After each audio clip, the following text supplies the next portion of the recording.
Gentleman yields back. Gentleman from Maryland is recognized. Thank you kindly, Mr. Chairman. Director Patel, before you joined the FBI, you railed against it for covering up Jeffrey Epstein's human trafficking ring. Let me refresh your memory with this clip. It has Epstein's list. They're sitting on it. That doesn't seem like something you should do. You're protecting the world's foremost predator. That seems like an evil thing to do, regardless of who may be embarrassed in the release of that list. Why is the FBI protecting the greatest pederast, the largest scale pederast in human history? Simple, because of who's on that list. So you finished that December 2023 interview with a challenge to the FBI and harsh words for Republicans in Congress for not getting the Epstein files out to the public. You can see this clip. Boy pants, and let us know who the pedophiles are. Put on your big boy pants and let us know who the pedophiles are, you said. You emphasized that the president and the FBI director each had complete authority to release Epstein's client list. You said Epstein's black book is under the, quote, direct control of the director of the FBI. Look at this clip. This is way off the topic, but who has Jeffrey Epstein's black book? Black book. FBI. But who? That is, I mean, there's... Oh, that's under direct control of the director of the FBI. All right, so you were sworn in as director more than 200 days ago. Now the black book is under your direct control. So why haven't you released the names of Epstein's co-conspirators in the rape and sex trafficking of young women and girls? The Rolodex, which is what everybody colloquially refers to as the Black Book, has been released. What's up, everybody? Welcome back to the channel. Okay, so I was hoping to get something a little bit different. Like, come on, Raskin, what are you doing? You're going to play 3 words from the man in a clip? Like, Democrats are all about their out-of-context clips, aren't they? I just love that. And I thought we was going to get something a little bit different with the House, but no, it's the same thing over and over again. Same thing with the Senate hearing that they just had, that we just got through going over. So we're going to go over this. We're going to see if they bring something new to the table. Hopefully they do. Raskin actually asks some interesting questions, but there is also a lot of repeat questions, so get ready for that. But we're going to get into this. Y'all smash that like button for me. Subscribe if you're new around here. Share this video anywhere and everywhere you can. And if you could, click that join button. You know you want to. But without any further ado, let's get it, y'all. Oh, no, you're talking about what the journalist got 5 years ago? No, that's not what we're talking about. We're talking about what you were talking about there, the black book under the direct control of the FBI director. We have released more material than anyone else before. The Biden administration, Obama administration had the exact opportunities to release this material, and they never did. And if you are telling the men and women of the FBI, we're not going after child predators. Hang on, you said we're not going after child predators. 1,500 child predators arrested this year, 35% increase. I'll reclaim my time. 4,700 child victims. Mr. Chairman, I'm going to reclaim my time if you could instruct the witness. Why have you changed your position? There you were saying it's under the direct control of the FBI director and all of it should be released. Why have you changed your position? Everything that has been lawfully permitted to be released has been released. And as I told you, the investigation was limited. And let me make something crystal clear. I never said Jeffrey Epstein didn't traffic other people, other women, and they're not other victims. This is the investigation we were given from 2006, 7, and 8, and the search warrants from 2006, 7, and 8. That's what we're working with. Well, wait, have you released all of the stuff that the FBI has seized from Epstein's house? The computers, the emails, the file cabinets, the documents? What about the financial records? Have you released all of that? Everything the court has allowed us to release. Which court are you talking about? 3 separate federal courts have come in and said... We're talking about the evidence you've got. It's got nothing to do with what those courts have. Do you have any idea how the law works? Do you want me to break the law in a federal judge's order? No, I want you to follow your own word, Director Patel. You said up there it was under the direct control of the FBI director. He had the black book. Everything I have direct control over, we have gone to court. You haven't. Complete your sentence. Everything you have direct control over, you said. Have gone to court, and everything we have direct control over. Complete your sentence. You said everything. Release. We're releasing. He'd like to complete his answer. You began the sentence, everything you have direct control over, and then you stopped that sentence. You've released everything that you have direct control over? And I have direct control over and can lawfully release. If you're not familiar with the court orders, that's not my fault. Oh, I'm perfectly familiar with them. But how did we prosecute Ghislaine Maxwell? She was prosecuted with the investigatory material that was collected from 2001 and 2005. Because of the non-prosecution agreements and the court orders on the investigations and search warrants, we were not able to develop new information. And oh, by the way, Jeffrey Epstein was out for 12 years, and the Obama and Biden administration did nothing to look at his work, his pedophile network. If you want to blame me, that's fine. But now you're blaming the men and women who conducted this stop great that. search. I'm not blaming anybody other than you. You're not keeping your word. You said that you would release all of the materials Has under your anyone direct released control. more information on Epstein than I have? Has Well, anyone? much did more- Comey, did Ray? Much Did more. they? Excuse me. Much more has come out in the days since the American people in Congress have been demanding it, but it's coming out in dribs and drabs. Why don't you just release the entire file as you promised to do? I literally just told you, there are multiple federal court orders. I'm not going to break the law to satisfy your curiosity. You didn't join us when we filed court to release the court orders. You could have. You have lawyers. You could have shown up. You didn't do that. That's a tiny fraction of the material we're That talking is about. not. It is How a do you- tiny fraction. How do you know that? Have you seen No. everything? Time of It's the all gentleman. misdirected. How do you know Time that? of the gentleman has expired. The gentleman from California is recognized. Well, thank you. Mr. Director, just to be clear, how many of the Epstein files were released in the 4 years of the Biden administration? 0. And how many have you released?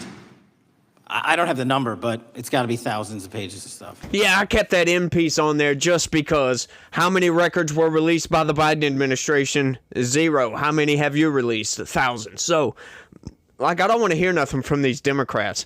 Like, you know, Raskin tries to cover for Democrats right here, and he says, well, there's new information. Like, what new information? What in the F are you talking about? This happened a couple of decades ago. There's no new information that has come out. Everything that has been discussed, we have been talking about. Now, I will say I didn't know, but that's my own problem, that there were court restrictions, like restrictions from the court, the sealing all the files, stopping any prosecutors from going after anybody that was involved with that. Like, listen to what Kash Patel is saying right here. And it's very fascinating, and it tells you, it gives you, you know, your mind's eye or whatever, kind of through the looking glass into what's going on in our court system, what's going on with the FBI, what's going on with this whole Epstein thing specifically. There has to be some very powerful individuals involved for the courts to seal those records and stop prosecutions. It's very fascinating. Go watch his opening statement from this. As a matter of fact, if you guys want me to, let me know down in the comments. I will cover that. I'll go back over his opening statement and we can listen to all that. It's fascinating as hell. And I'm like, wow, what the is going on here? But this guy doesn't seem to understand. Raskin doesn't understand. This is, mind you, this is the same guy that, I don't know, a year ago before the election was talking about the roving Trump mobs, that they're going to have civil war conditions and that they're going to have to deny Donald Trump's certification if he wins the election. But the court is not going to save us. And so that means the only thing that really works is people in motion amending the Constitution. But again, it's necessary, but it's not sufficient, because what can be put into the Constitution can slip away from you very quickly. And the greatest example going on right now before our very eyes is Section 3 of the 14th Amendment, which they're just disappearing with a magic wand, as if it doesn't exist, even though it could not be clearer what it's stating. And so, you know, they want to kick it to Congress, so it's going to be up to us on January 6, 2025, to tell the rampaging Trump mobs that he's disqualified. And then we need bodyguards for everybody in civil war conditions, all because the 9 justices, not all of them, but these justices who have not many cases to look at every year, not that much work to do, a huge staff, great protection, simply do not want to do their job. And I'm thinking, like, what are you talking about, dude? Like, roving Trump mobs. If Donald Trump wins the election, why would there be roving Trump mobs of Trump supporters at the Capitol for some reason? Like, that doesn't make any sense, dude. If Trump wins, conservatives are going to be very content. We're going to be chilling at the house. We're not going to be up in arms for anything. So these civil war conditions would be because leftists get out of control, which we have seen. Right? I love that statistic Destiny threw out the other day, because once again it kind of gives you this mind's eye through the looking glass or whatever into the left. Yeah, who are the ones that are constantly rioting? You talk about the 7 of the 10 biggest protests in U.S. history have been under Trump. Yeah.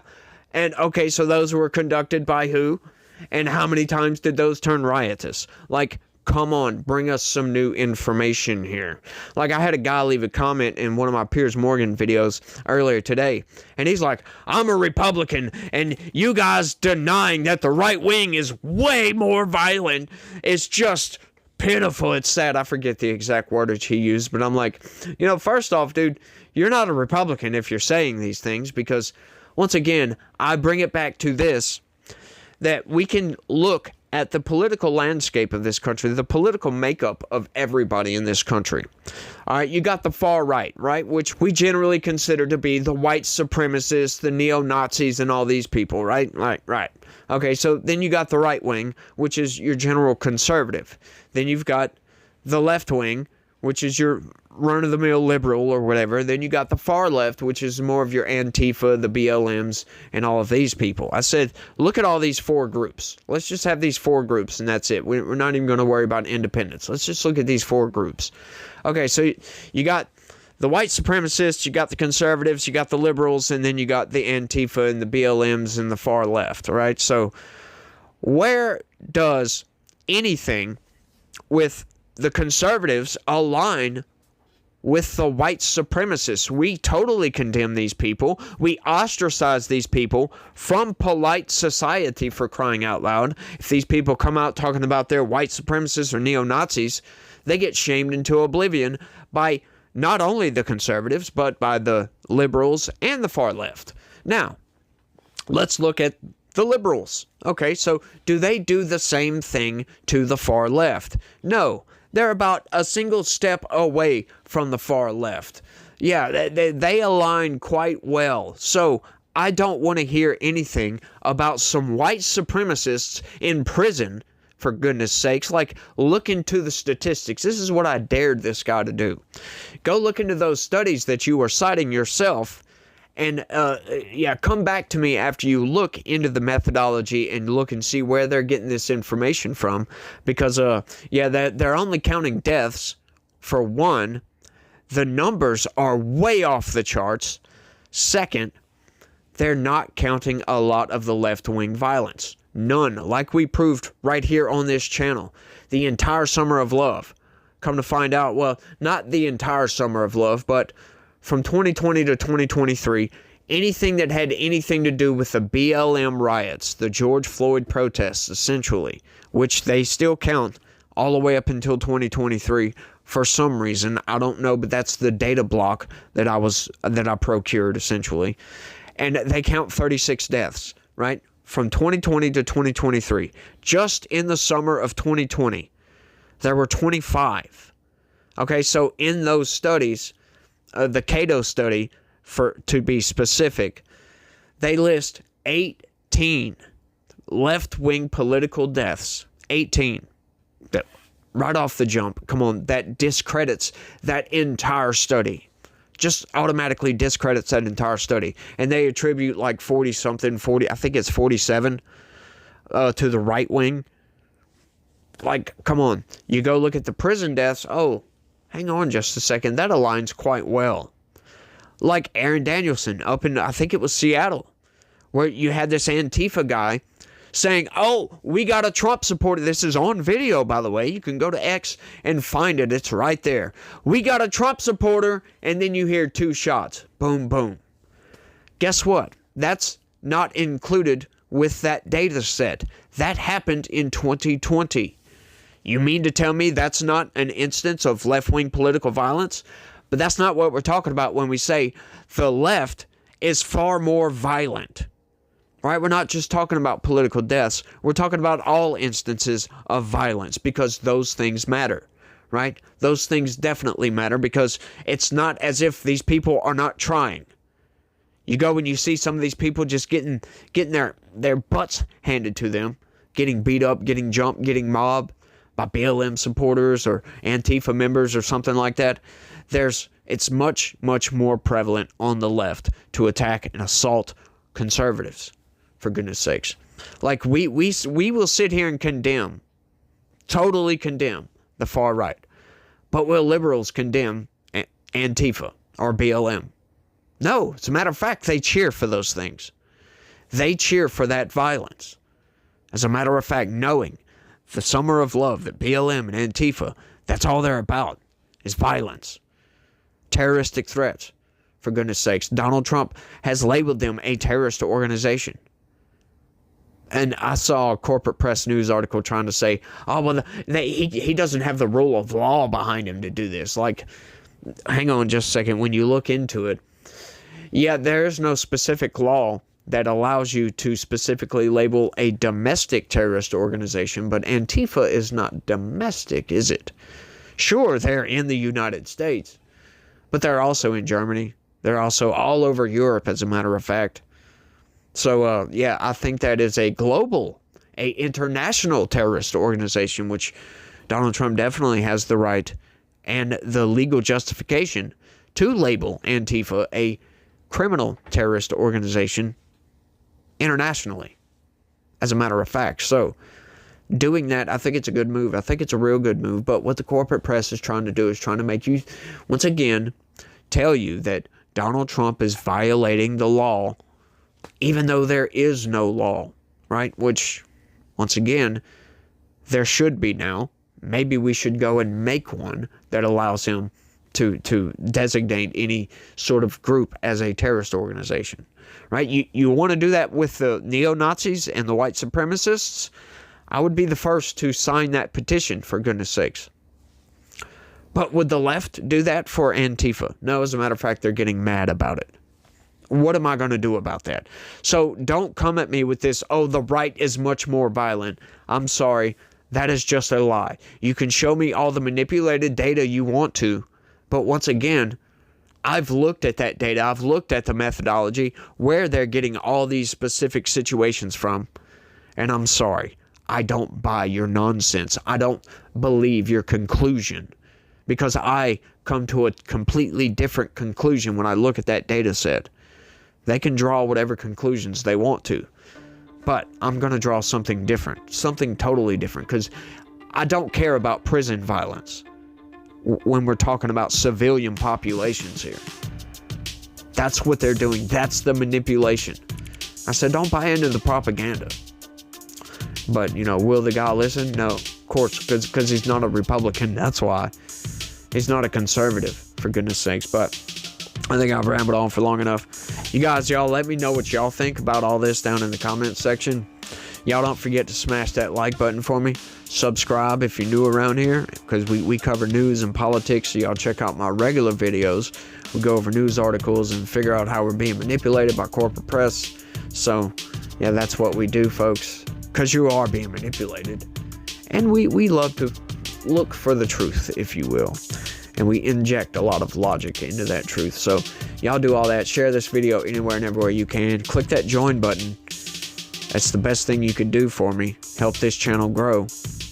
You guys, y'all remember that God is always with us. And he loves each and every one of you out there. So y'all try to have a good day. And stay legitical. Peace.